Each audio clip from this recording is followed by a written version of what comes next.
Welcome to the Heart for God podcast. With many years of experience pastoring and helping to start churches, Dr. Jim Townsley has some practical and biblical advice that can be a great help to you and your ministry.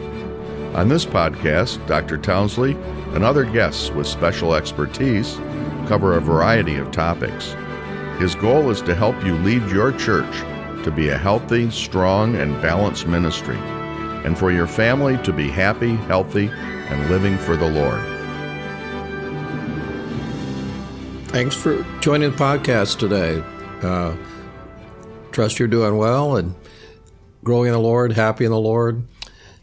By myself, I had hoped to get a few interviews while I was out in Oklahoma, and believe it or not, I was just so busy every minute and every second, there was no time to talk to someone. But I want to talk about the matter that for young church planters is trying to raise funds, trying to raise mission support, trying to get money for buildings, and you're starting to get a new building. So I'll just explain a little bit about the past week. I'm on the board of Jehovah-Jireh. Jehovah-Jireh is a ministry of supplying funds for new church buildings, perhaps renovation for one time. If somebody's been at a church for 3 years or more and have 30 or more people, and you are trying to buy property or build a building or trying to renovate a building that you're staying in or holding services in, they provide funds, and generally it's somewhere around $30,000 to $50,000, and sometimes up to $100,000 per applicant. And these are grants. They are not. It's not something you have to repay. It is a gift, a love gift. Brother Jim Bosse, the president, was a layman. He was an electrician, and he started investing in properties. And as a result, God blessed him financially in such a way that they donated some of their, a good bit of what they owned, so that the profit from those investments goes into a fund, and they give away about $1 million a year. They have 2 times that they meet each year. I guess midwinter, we just met January, and then must be May or June, something like that. So they, you have to apply, but it's a tremendous resource where, it may mean a down payment on a building. It could be the difference in getting a building and not. So that's a tremendous resource. And then there are a number of people, churches, groups of people that hold they call it church planting conference, but it's basically raising funds for church planters. Some cases it's to get support, monthly support. Some cases it's getting a larger amount of money, a few $1,000s at least, to be able to get major needs met. Could be you need a sound system, you need a new van, your van's broken down, maybe even health needs for your children. And sometimes it's both of those things. It's monthly support and a one-time gift. And they have these now all over the country. This was something that a preacher started, I would guess, 30 or 40 years ago. And this has been copied in various places.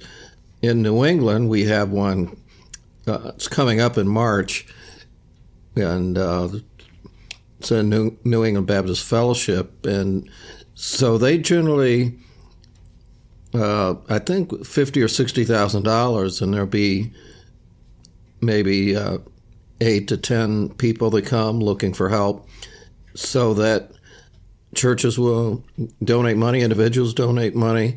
So it could be anywhere from $3,000 to $8,000 a person. They just started one back up again in New Jersey, and I think they raised $57,000 this year. So again, that was recently, actually in December, I think. Also, there's one in Syracuse, New York, which they've done for a long, long time. And again, it's, maybe probably less than $100,000, but somewhere $50,000, $60,000 that they raise for church planters. And there's one in Texas, there's one in Colorado, one in Washington State. And a young church planter would do well to find out where all these are and when they are, and they may have different guidelines for each one, but it's a great resource to raise funds for monthly support or to get contacts of people that you can follow up and visit their church and get monthly support, or for specific needs for a vehicle update or repair, a startup cost of printing material, to get things that a new church might need, the sound system, songbooks, chairs, things like that. So it's a great opportunity, but and sometimes that leads to more churches that will take you on for monthly support to set up additional meetings. So I think there's a great opportunity to find out where all those are. And one of the ways you find out where money is at by meeting people that are raising support or just finished raising support, and they can tell you, oh, I went here, I went there, or this church is real interested in church planting. So you don't want to end up spinning your wheels going to places where there's no possibility of getting support. So you want to find out where all these different meetings are. I wasn't sure the final number, but I think I was just at Heartland Baptist Bible College, and they were over 800,000. I think they most likely went over $1 million that they gave away. I think the least they gave to an individual was $17,000, and the most was like $50,000.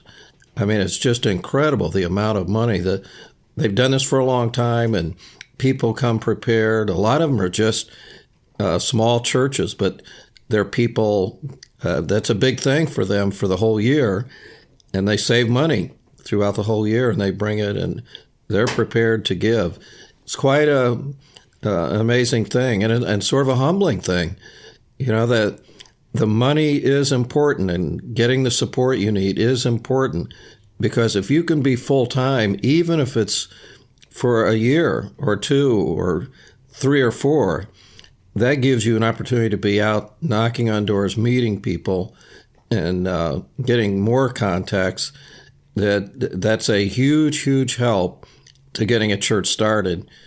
But sometimes I see men a bit short-sighted. They think, well, I don't want to travel. I don't want to go to these places. And, I'm just going to go, and whatever support I have, I'll do the best that we can. If I have to work a job, I'll work a job. And I've seen where young men end up working 50 hours a week. Their family is stretched. The church is not growing, and they're kind of stuck. Then they realize, oh, I guess I should have went out and raised some support. And actually, there's money there today like never before. There are more people interested in church planting.